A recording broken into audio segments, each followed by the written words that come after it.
Hudson, the KIlt advocate. I wanted to make this video. Let me start off by saying, this is my first video. So, I hope that at the end, it inspires others to go on a journey of wearing the KIlt or other skirt-like garments. Specifically, skirt-like garments made for the male physique. Yep, that's the route I want to take here. Now, you may ask, what has brought me to this decision? I like to keep it simple. History. Just looking at things from the past, reading of things from the past, watching TV shows that talked about the past, the educational ones, movies.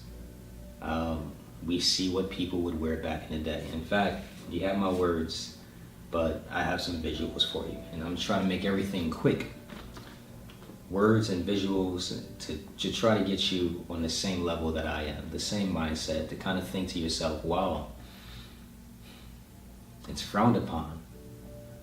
Men are told that they can't wear skirt-like garments. We go to the stores, all the skirts are in the women's section, none for men. It seems like something's wrong. Especially when you watch movies like Cleopatra, which represents Cleopatra, Mark Antony, and Julius Caesar. And we all know a little bit about them. But it seems to be forgotten what they wore. We're talking togas and tunics, robes, skirt-like garments. That's Cleopatra. Greeks, Romans, throw Greeks out of it. Romans, Egyptians. Gladiator. Skirt-like garment. That's what they wore. Great movie. This is a visual right here. What else do I have? Braveheart. This is a variation of the KIlt, and it's called the Great KIlt. It's the KIlt that goes over your shoulders if you want. Has a lot of extra material with it that really keeps you warm when it's cold. So, hey, that's not modern. Can't really, like, it's city life. But hey, if you lived in the country, then it would work. It depends on your region. So the modern KIlt that doesn't have all that extra material, it just goes around your waist like a towel with the pleats in the back. Hey, that's modern. Definitely. I was raised in the Christian religion, so doing some research, not being highly religious anymore, just because of all the other religions out there. It's like, what makes me so special is my thinking. I got this from the dollar store. I believe what I've learned as a kid, and this depiction is about Moses bringing his people out of Egypt. And what is he wearing? Because it's a sea that's parting. He's in the middle of the sea that's parted, so that must be Moses parting the Red Sea, which isn't red, but it must be. And everyone that I see in there is wearing a robe or skirt-like garment. Boom. This is another thing from the dollar store. Individual depicted of Jesus Christ, and he's wearing a robe. And then you have people around him, which you can probably see, wearing a skirt-like garment. On the back, it seems a little bit more modern. You have the girl wearing the skirt-like garment, which seems to be a dress, and the other individuals, which look like boys, wearing like modern clothes, like shorts and baseball caps and all that. So there you go. It's a lot of history that's right in front of us, and I don't even have Disney movies like Robin Hood or Hercules, or people wearing skirt-like garments, because let me put it to you this way. Greek gods, Zeus, demigods, Hercules, all wearing skirt-like garments. Like, imagine them in pants or shorts. It's laughable. Come on. So I want to be cool like them. We watch things, we read things, we want to be like the character. So I'll be I'll be a god today. You know, I'm gonna look cool, and I'm gonna wear a skirt-like garment. All right. So that's kind of my basic introduction to kind of get you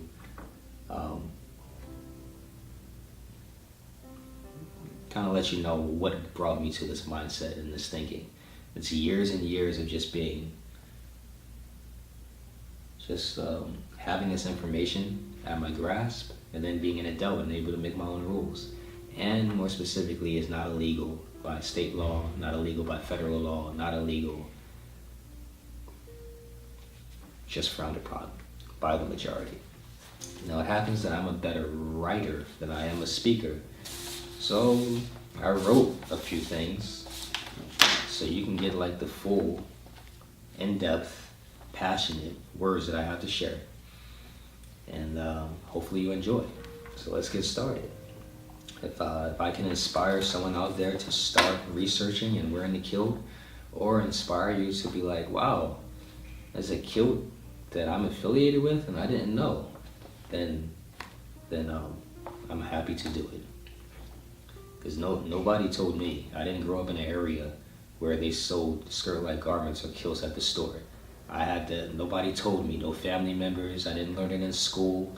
This was like me learning extra things on my own time, going to the library, reading books, and the TV, the educational channel, just learning of history, which didn't teach me to wear skirt-like garments, but it showed me people who did. And I'm like, wow, you know, let me do that. So thanks to the Scottish kilt for giving me the opportunity, because it's modern and it represents so many different things. So I'm glad, man. America's a melting pot. North America's a melting pot. At least that's what I was taught in school. But it seems like that was just a teaching. It isn't adopted, which is a shame. So let me start reading so we can get to the point and touch a lot of topics. Hi, my name is Hudson, and I'm a kilt advocate. What makes me so? Well, I'm a fan of history. To get specific and vague at the same time, world history. That covers everything, right? I enjoy different cultures. I get excited learning of the different attire, food, and special occasions that each one shares respectively. Just think of cinema, vehicles, music, and food from different cultures and see how much you actually like them. See how good your life is with them, and see how frustrated you'd be if you were to take those items away. That's the effect of the variety of culture. Most of the time, it makes life that much better. And who doesn't want life to be that much better? So that's proof that experiencing things different from your norm simply makes life more fascinating and enjoyable. We usually have a beginning taste on things that are in their original form, but it's surely safe to say that we prefer variety that makes an experience more enjoyable, fun, exciting, and memorable, in a good way. But I digress. My main goal is to present all with attire they can wear based on affiliation or passionate interest, while encouraging many to research history more when time is available. In this way, we live based on accredited facts or accredited theories and not simply unaccredited opinions. It's September. We're not supposed to wear white after Labor Day. But can someone tell me why? It's just one of those things that people learn and say, but where's the justification behind it? I've asked around, no one knows. I tried to research it, and it seems like there's just a bunch of theories. There's no 100% proof that I've come across yet, and I'm a good researcher. One of my consistent goals is to have style and show it in class. Crave some sort of fitness and well-being and have a sophisticated essence to me, all while having a laid-back attitude with a dash of nonchalant. complemented by pride and confidence. Simply to look good and have good vibes. The kilt makes those tasks come naturally when colors are matched correctly. I want to throw in there, for those new to the kilt, I'll use this setup. Every tartan is a kilt, but every kilt is not a tartan. And a tartan is the pattern of the kilt. Think of the well-known ones like red and black. The red and black pattern that you see. Let's see if I can use a different example. The lumberjack. Remember Johnny Appleseed or a lumberjack that's in a red and black flannel? Well, put that flannel on a kilt, that's a tartan. It represents something. Be it a person, place, a thing, or for fashion. And if the kilt doesn't have a color scheme, pattern, and it's just one solid color, then it's a kilt. So, boom. There we go. Imagine you can wear something on you that represents history in a subtle way, be it heritage, profession, commemorative, or special occasion. The kilt usually represents a person, place, or a thing, an experience or accomplishment. There aren't many that I've seen or read of yet that didn't do otherwise. If the kilt had a model, surely it would be we represent. Wearing something that represents in such fashionable tastes is a whole lot more interesting and less cheesy, touristy than a shirt or hat that one may get from the airport. Then imagine, depending on the quality and fabric of the kilt, it can most certainly last a lifetime. Each kilt one owns, it most likely means that they've been there and done that. Now, that's a well-traveled individual. Kilts represent people, places, and things. So, I'm from Pennsylvania, there's a kilt for that. Been to Hawaii, there's a kilt for that. Been to California, there's a kilt for that. Was in the Marines, there's a kilt for that. Was in the Air Force, there's a kilt for that. Commemorative kilt, there's a kilt that represents Queen Elizabeth and her 25th anniversary as queen, and 50th anniversary, and 60th anniversary. There's a kilt for that. We should know of Hollywood. Think of a different word, Holyrood, with a double O, Holyrood. And just look that up. It represents something, it's commemorative. Boom. Anyone who has been around and seen things different from their norm and realize that it might be beneficial to them will most likely pick up on what they've learned. Here's the problem. What if what you've learned from travel, reading, or the educational opportunities of the internet aren't socially accepted in your area? Here's what has helped me along the way. If what I've learned isn't illegal, if what I've learned is in good taste, if what I've learned would possibly be socially accepted in, say, 100 years, if what I've learned makes me look good, then surely I obtain the confidence, courage, and attitude needed to put what I've learned into effect. The kilt is made for the male physique. It looks that way even at first glance. One problem lies with this current majority mindset trained from youth, that skirt-like garments are for specifically women. What's that called? Indoctrination. To keep it simple, women wear pants. Women wear pants made for the female physique. Men wear pants. Men wear pants made for the male physique. Skirts are included, but I just mentioned history. So the only justification that someone can bring up is that skirt-like garments made for men aren't modern. But the kilt and things similar to the kilt is a good one, because it is modern and is actually, what's the word? Not long-lasting, timeless. It's timeless. The kilt is timeless, just in the way that it's made. And it represents stuff. Imagine going in your closet and just having a bunch of clothes that represent things, not just stuff that doesn't represent anything. I like to represent. You know, the Greek gods wore togas and skirt-like garments, so I want to be cool like the Greek gods. I want to be cool like Hercules. You know, I'll be a god today. Quote of the day: "A long habit of not thinking a thing wrong gives it the superficial appearance of being right, and raises at first a formidable outcry in defense of custom. But the tumult soon subsides. Time makes more converts than reason." Quote by Thomas Paine, Common Sense, written during the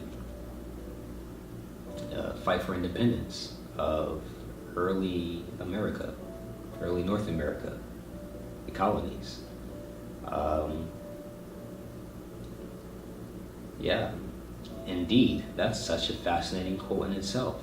I can safely change the beginning words a little to satisfy my take on the perception of the kilt as casual wear. A long habit of not thinking a thing right gives it the superficial appearance of being wrong. And well, you know the rest. I like to throw in there that the kilt, some of you might see, has a lot of yardage to it, and a lot of pleats. It looks a little dressy and formal. However, after some research, I've come across the casual kilt, meaning less yardage, meaning less pleats, meaning less formal. And I can wear this anywhere, to a casual walk around, to the park. I can wear it hiking because it's less pleats. Think of it as a comparison. Would be short. Dress pants are formal, but what can you walk around with? Khakis, jeans. Then you have dress shorts. Is that such a thing? Yeah, dress shorts, but then you have the casual shorts. There's a casual kilt. Less yardage, still looks superb and classy, and it represents things. So, there's a recent saying given the rise of smartphones that many might be familiar. It goes, "There's an app for that." I like to add a little twist and say, "There's a kilt for that." And by what I've said and mentioned already, surely there is. I've just grabbed somebody's attention. They're in the military, you're probably getting yourself a kilt. If you're from a specific state, Pennsylvania, California, Hawaii, you're probably getting yourself a kilt. Because it represents, even if you've been there and just visited, it's like, hey, I bought this, and it represents a state. Each of the patterns in there, the colors, represent something. Wow. Just imagine, for every one person that doesn't know about something, there could possibly be one person that does. So with that said, given the size of the world's population, it's safe to say that if 1 million people don't know, then 1 million people do. And 1 million is a big number. What am I trying to convey here? If you decide to wear a kilt, you won't be the only one. Strength is in numbers or size. If currently you find it hard to go out in a kilt because of peer pressure, being different from the norm, and simply wearing a skirt-like garment made for the male physique, in which history shows has been done before, did I read that wrong? If you currently find it hard to go out in a kilt because of peer pressure, it being different from the norm, and simply wearing a skirt-like garment made for the male physique, in which history shows has been done before, then try the gym for a few months. Knowledge is power, but muscle is presence. Yeah, knowledge is power, and muscle is presence. So if you go to the gym and you look fit, then some people might change their words of what they might say to you. I was in the Marines, but I've lost my Marine fitness vibe, you know. So until I go back to the gym,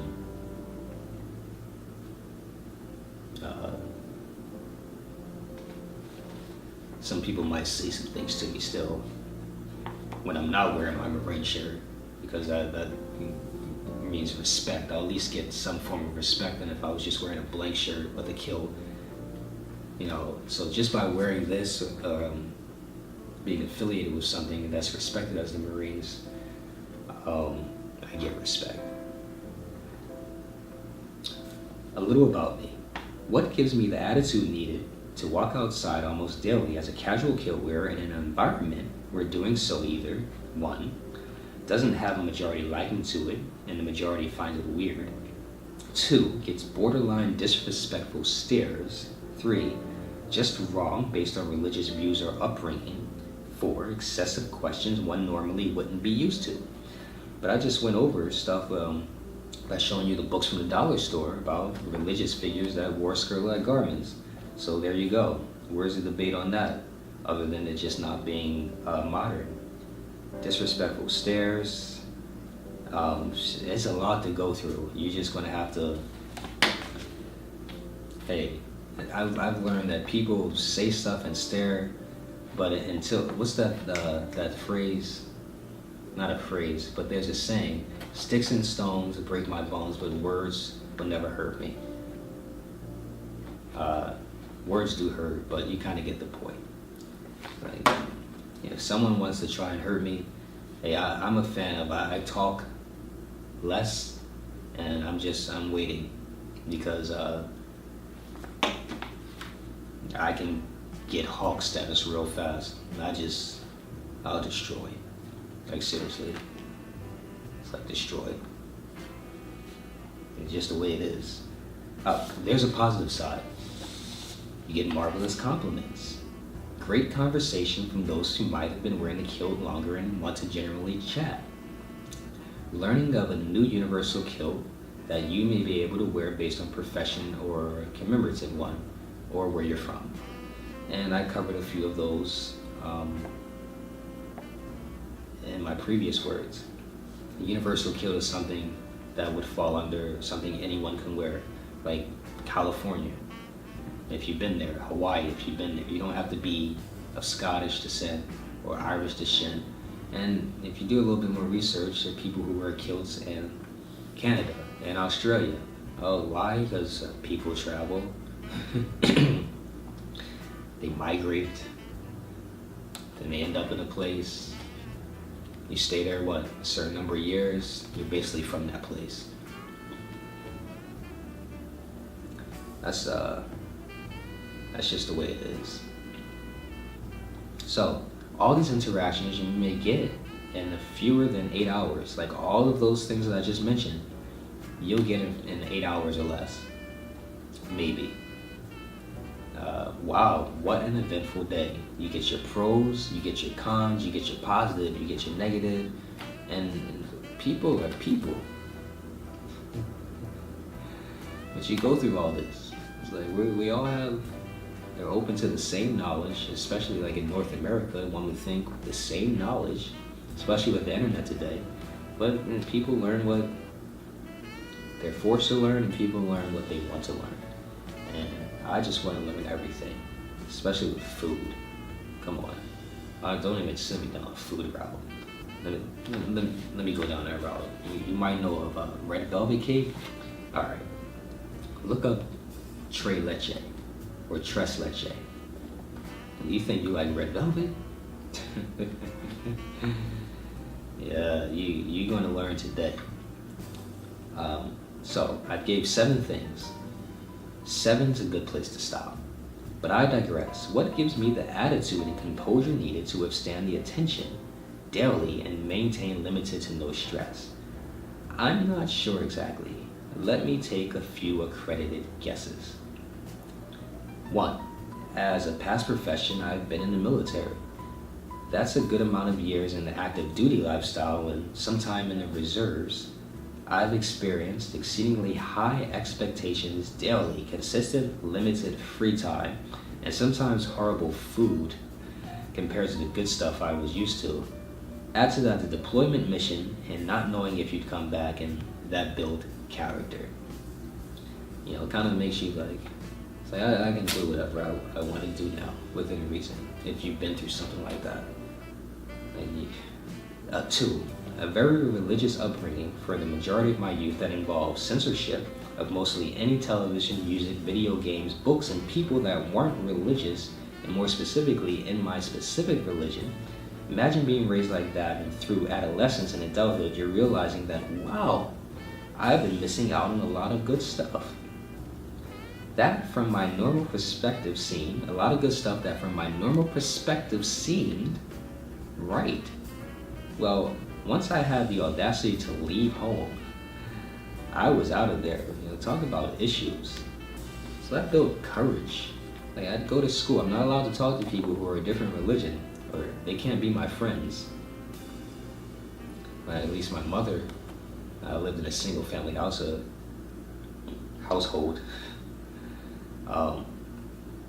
It's like, I go to school, and if I need an eraser or pencil, and someone that's wearing a Muslim garb or head wrap gives it to me, well, that's a nice person.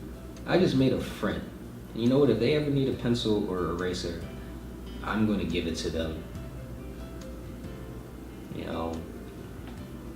So there you go, with authority from someone telling you that you can't be someone's friend, but they're a nice person. Shows you what's wrong with the world. This is an adult telling me I can't be friends with somebody who's a nice person because they're evil. They're a different religion. I'm glad I'm an adult. 3. Add to that a recent motorcycle accident that put me in the hospital for a few months, which took a lot of effort to recover from, specifically walking and talking normal again. And that was dedication, commitment, and good luck. So I had traumatic brain injury. I would say moderate, not severe, and it took me a while to come back. I would be talking slow, not being able to show emotions. And I remember those days. I need someone to help hygiene me because I couldn't move. It's for something as simple as going downstairs was just a no-go because I didn't have the strength or the balance. So I suppose giving my military past, my extremely sheltered and disciplined youth, and my temporary pause on a good life from a motorcycle accident, I've been through so much that I feel I deserve the right to do what I want to do as an adult within reason, as long as it has class and is in good taste. Whew. So call me a rebel with a cause. But enough about me. This is about you. I want those interested in wearing a kilt to be rebels with a cause, to be an adult with less rules that they have to follow. Isn't that what we all wish for as kids? Less rules? So if you plan on wearing a kilt and have not the heritage to wear one, then wear one simply from affiliation, interest, passion, or practicality. It's getting hot. It's about 95, 97 degrees right now. That's hot. The kilt is a perfect piece of clothing to wear. Sometimes nature just changes rules. Seriously, it changes rules. It's hot. Skirt-like garment just for females? Okay. History. Heat. That's H2O. Oh, we're on to something. History, heat, that's H2. Oh, we're on to something. So that was funny. But enough about me. This is about you. So if you plan on wearing the kilt and have not the heritage to wear one, then wear one simply from affiliation, interest, passion, or practicality. If you reside in an environment where the majority has no idea what the kilt is, or even the basics of the initial form of it, the Great Kilt, which originated in Scotland, then I encourage you to find something hard or eventful in your past that you had to make it through. Think of an accomplishment, no matter how big or small, and supersize it to make it look like it's worth the award of a Nobel Hardship Prize.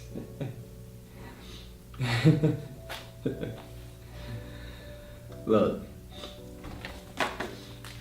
we're about to get you rolling on this. You gotta walk around with pride and confidence and courage, and I'm trying to get you there. Let me see if I can help. When were you walking one day, minding your own business, and then out of nowhere it started heavily raining? You've just been through a hardship, which qualifies you to be different from the norm with pride and confidence. But if you join the military, then that may be a better story. Plus, you get better amenities. You get a prize for that. You get your own kilt. Indeed, each military branch has its own kilt. That's the prize of freedom. Well, look how informed and excited we are today. I put the next episode, casual kilt wears and accessories, that I would go over. I might get there. I'm here to inspire people, to kind of motivate them, show them what has helped me along the way. And I think that this right here, this paper, these words, the time I took to write this, can be replayed and replayed, and they can get you where you need to go. I'm looking forward to sharing more with you in future episodes. We're talking casual kilt in more detail. Casual kilt is less yardage, less pleats in the back, more affordable. So yeah, you can get started yourself and just rock something, wear something that looks good. Also, class. If you want to see more photos, you can just view my Instagram, which is just a few photos on there, called Kilt Advocate. KILT ADVOCATE, Kilt Advocate. And you can view some photos. And I have a few other music videos that I write, because music videos that I wrote, the lyrics that I wrote, I found some instrumentals, and you might enjoy some of the songs. Very amateur. You might not want to listen to it around people, but hey, I got some photos in there. It's a fun, kid-friendly vibe, and one of them is a little bit more laid back and deep and dark. But hey, you might enjoy it. So remember, Kilt Advocate for photos, and then look at the rest of my videos and the songs, the casual kilt song. And as for me, I'm wearing my kilt, and hey, you might get motivated a bit to wear it a bit more. Plus, I have pictures at the end of the casual kilt song, the same ones that are in the Instagram. And more importantly, photos of other people wearing kilts, and that's the main reason to watch it. Not because of the song, not because of me. So you can see more people, more photos of kids and adults and different ethnicities wearing the kilt. Oh, we're about to get started. So now let me show you what I'm wearing. Hold on a sec. All right.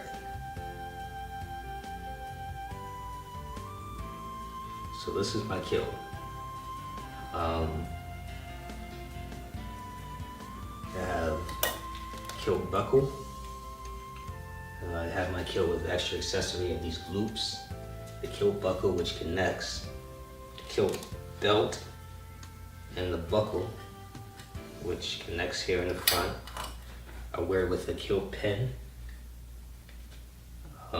which the placement is, call this the apron. We have the bottom of the apron and we have the side of the apron.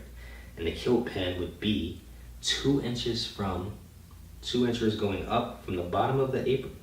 Let me start over. 2 inches over from the side of the apron and 4 inches from the bottom. So that connection point, you start 4 inches from the bottom, 2 inches to the side. And that's how you put it on. Easy. If you really want to get specific, just have a measuring tape and do it. And you go, okay, 2 inches about from the side of the apron, 4 inches from the bottom, and you put it around that meeting point. I wear a shirt around the back whenever I'm sitting down so I can keep the pleats in place. Let's take that off. And that way the pleats are looking fresh. Fresher. And that's it. I have a Marine Corps buckle, the Marine Corps kilt pin, I have the Marine shirt, and the pleats. So, looks like we're doing good.